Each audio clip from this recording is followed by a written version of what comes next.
Family gatherings in my family were never fun, just something we had to do twice a year, Christmas and my mom's birthday. I only went out of obligation, but this year, I was done with all of it. A little background, I'm the older sibling, and my younger brother Lucas was always the golden child. He could do anything wrong, and my parents would still make excuses for him. Meanwhile, I got punished for the smallest things. Lucas never held a job for more than 6 months. At 34, he was still living with our parents, not paying for anything or helping around the house. My parents spoiled him and leaned on me for everything: money, fixing their house, and listening to Lucas's drama whenever he got dumped. But this year, I was done being their backup plan, so I sold my house. When I arrived at my parents' house, something felt off. My mom looked overly happy, and Lucas had this smug smile. During dinner, my dad nudged Lucas to speak. Lucas stood up, grinning, and announced, "Mom and Dad decided I should move into your house." I stared at him, shocked. My mom added, "Since you travel so much for work, it makes sense for Lucas to stay there instead of wasting money on rent." They never asked me or even mentioned it before. They just decided on their own that my house was Lucas's new hangout spot. I calmly took a sip of my drink and replied, "That's funny because I sold it last week." Lucas's smile disappeared. My mom's face went pale. My dad choked on his drink. "What?" my mom finally said. "I sold the house," I repeated, sliding a thick envelope toward Lucas. "Here's the sale contract. I knew you'd try something like this, so I came prepared." Lucas opened the envelope and looked horrified. "No, you can't do this," Mom and Dad said. "They don't own my house." I cut him off. "And neither do you." My mom started crying. "How could you do this? Your brother needs a place to live."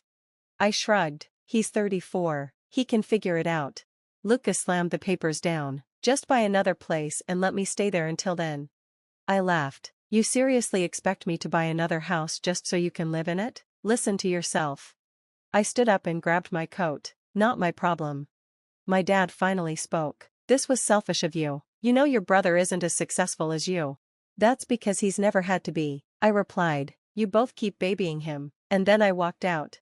The following weeks were great for me. Lucas went to the house, only to find a retired couple living there. He threw a fit, got kicked off the property, and my parents kept calling me to fix it. I blocked them. Then the extended family started bombarding me with messages about how Lucas is homeless because of you, and your parents are heartbroken. I ignored them all. Lucas ended up moving into my parents' basement, at 34, sleeping on their couch like he never left. Karma. I took my money and went on a long vacation, planning never to go back. Just when I thought it was all over, my mom called me from a restricted number. I usually ignore those, but something told me to answer. "Where the hell are you?" she screeched. "We've been trying to reach you for days." "I blocked all of you for a reason," I replied. "Lucas got evicted," she yelled. "Evicted? From your house?" I asked, confused. She sighed like the victim. "Yes, we let him use our credit cards for emergencies, but he maxed them all out." I almost laughed. "You gave him credit cards? How stupid are you? Don't talk to me like that. Then stop acting like I owe you something." She tried to sound reasonable. "We need your help. Your father and I are struggling financially. Lucas has nowhere to go. You have to fix this." "No, that's your problem," I said. "But we're family." "Oh, you think I still live somewhere you know?" I said. "That's adorable." "What do you mean?" she asked, panicking. "I moved," I said, and hung up. "Where? Wouldn't you like to know?" I hung up. The stalker phase. Ignoring my family turned out to be harder than I thought. They wouldn't just let me go, especially Lucas. He wasn't ready to move on. At first, it was calls from unknown numbers, dozens of them every day, then, emails from fake accounts. I ignored them all, but it only got worse. One day, I got a notification from my bank. Someone tried to get into my account. I quickly changed all my passwords and set up extra security, but something still felt wrong. The next morning, I got an email from my realtor. "Hey, just confirming your change of address request." "What?" I called her right away. "What request?" She said someone called, pretending to be me, asking for my new address. They even gave some of my personal details, like my old address and birthday, but my realtor got suspicious when they couldn't answer a basic security question. I knew it was Lucas. This wasn't just him being mad, he was actively trying to find me. The confrontation, I decided to stop playing defense. If Lucas wanted to mess with me, I was ready to fight back. I unblocked my parents, and as soon as I did, my mom's number popped up. I answered. "What the hell is wrong with Lucas?" I snapped. She sounded offended. "Why are you so angry? You haven't spoken to us in weeks." "You mean the weeks where Lucas tried to steal my identity?" Silence. "Yeah, that's right," I said. "Why is your golden boy trying to get my private information?" "He wouldn't do that." "Oh, so it's just a coincidence someone tried to change my address? Tried to get into my bank account? And it all started right after I cut Lucas off?" My mom sighed. He's desperate. You left him, his life is ruined, and all you do is make things worse." "No, he ruined his own life," I shot back, "and if he keeps this up, I'm calling the police." Now she panicked. "The police?" "Yes, the police. I have proof, so tell your precious boy to back off, or he'll be spending time in jail." She started begging, "Please, just talk to him, help him one last time." I took a deep breath. "Fine, put him on the phone." There was some shuffling, then Lucas's voice came on, sounding smug. "Oh, now you want to talk? I just want to know one thing, Lucas." Silence. "What was your plan if you got my address? Were you going to show up and demand I let you live in my new place?" No answer. "You really thought I wouldn't fight back?" I laughed. "You've always counted on me saving you whenever you mess up, but not anymore. If you fall now, you're hitting the ground hard." "You think you're better than me?" he hissed. "No," I said calmly, "I know I'm better than you." I hung up.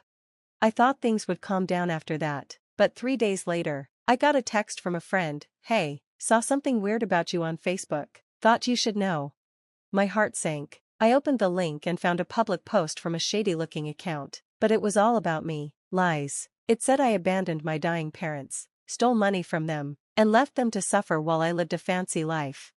The comments were awful. Wow, disgusting. How could someone do that to their own family? I hope they lose everything. Then I saw who shared it, Lucas and my mom. They weren't just angry, they wanted to ruin my reputation. That was their biggest mistake. Honestly, I wasn't even surprised. My family always played the victim, twisting the truth to make themselves look innocent. But what really made me angry was how far they went. This wasn't just some Facebook rant. They called my job, contacted my friends, and even reached out to my ex. Suddenly, I was getting messages from everyone. "Is it true? Why would you do that to your family? Did you really steal from them?" This wasn't just family drama anymore, this was a full-on smear campaign, and I was done playing nice. I spent the next few days gathering evidence. Screenshots of Lucas's attempts to steal my identity. His messages harassing me for money. Proof that I never took money from my parents. If anything, they stole from me. Then, I hired a tough lawyer who loved cases like this. We sent them all cease and desist letters, demanding they take down the lies and stop spreading false information. I thought they'd back off, maybe delete everything and finally leave me alone. I was wrong. A week later, I got a letter in the mail. My parents and Lucas were suing me. They claimed I caused them emotional distress, stole money from them, and left them broke while I enjoyed a fancy lifestyle. I looked at the papers and almost laughed. They had no case. They just thought I'd be too scared to fight back. Big mistake. The first court hearing was a disaster, for them. Lucas showed up in a suit that didn't fit, looking like a kid playing dress-up. My parents sat beside him, fake tears ready to go. Their lawyer was a cheap, low-quality guy who only took their case for the money. My lawyer tore them apart. We showed all the evidence, bank records proving I never stole anything, Lucas's harassment messages, his attempts at identity theft. The judge took one look at it all and basically said, "Are you serious?" The case was thrown out. Lucas lost it. "This isn't fair," he yelled. "She ruined my life." The judge glared. "Sir, calm down, or I'll hold you in contempt of court." Their big revenge plan completely backfired. But I wasn't finished. The next day, I sued them for defamation, emotional distress, and harassment. Lucas thought I was bluffing until the court ruled in my favor. I won a big settlement, and since my parents co-signed Lucas's debts, they had to pay up. My mom begged me not to collect the money. "I'm your mother," she cried. "Please don't do this. You should have thought of that before trying to ruin my life," I said. She called me heartless, but I didn't care. I made sure they paid every cent. Lucas was broke. My parents were ruined. And me? I took my money and walked away for good. Months later, I got an email from Lucas. The subject line, "You win, but you should know something." I almost didn't open it, but I was too curious. The email was short. Mom and Dad lied to me too. They told me they had money saved for me, that I'd be taken care of, but they never saved a dime. The house? It was supposed to be mine. That's why they wanted me to move in. They needed you to keep it so I'd have something. I stared at the screen, my heart pounding. Then I read the worst part. They're in deep debt, not just from the lawsuit. They owe money to bad people, and now that they're broke, those people are coming after them. My blood went cold. I knew my parents were bad with money, but bad people? How bad are we talking? And just like that, I realized this wasn't over. I sat there for a long time, just trying to process everything. My parents had lied to everyone, not just me, not just Lucas, everyone. They weren't just bad with money, they were in serious trouble with dangerous people. And now, those people were coming to collect. And if my parents couldn't pay? Someone was going to get hurt. I had two choices: walk away and let them deal with their mess, or find out how bad things really were. Against my better judgment, I decided to find out. It didn't take long to figure out what was going on. I made a few calls and looked at some records, and the truth hit me like a truck. My parents owed over $100,000, not just to banks or credit card companies, but to loan sharks. And Lucas? He wasn't the only one messing up. Turns out, my dad had a gambling problem. My mom had been covering for him for years. When their money ran out, they started borrowing from anyone who would lend them money. When that wasn't enough, they made promises they couldn't keep. When I sold my house, that was the last thing they were counting on. Now, with nothing left, someone was coming to collect. 2 days later, Lucas showed up at my door. I had no idea how he found me, but there he was, messy, desperate, and terrified. He didn't look anything like the arrogant jerk I grew up with. "I need your help," he said. I crossed my arms. "Why would I help you?" His hands were shaking. "Because if you don't, someone's going to die." For the first time ever, I saw real fear in Lucas's eyes. "They came to the house," he whispered. "Mom and Dad thought they could talk their way out of it. They were wrong." "What happened?" I asked, feeling sick to my stomach. Lucas swallowed hard. "They trashed the place, took everything valuable, left a warning." "What kind of warning?" Lucas rolled up his sleeve, showing me a fresh, nasty bruise on his arm. "They said if they don't get their money soon, next time it won't just be a warning." I took a deep breath. "So, what? You want me to pay off their debt?" Lucas shook his head. "No, I want you to help me take them down." I didn't want to get involved. I had spent years getting away from my family's mess, but this was different. So, I did something they never expected. I went to the police. I gave them everything: the fake lawsuit, the identity theft, the fraud, and proof of their debts. Then, I went to the loan sharks, not with money, but with evidence. I showed them exactly what my parents had, how they had hidden assets, and how they had lied to everyone. Within a week, my parents were arrested for fraud, tax evasion, and other crimes. They had scammed people, borrowed money they never planned to pay back, and now, they were heading to prison. Lucas? He had a choice: keep running or finally do the right thing.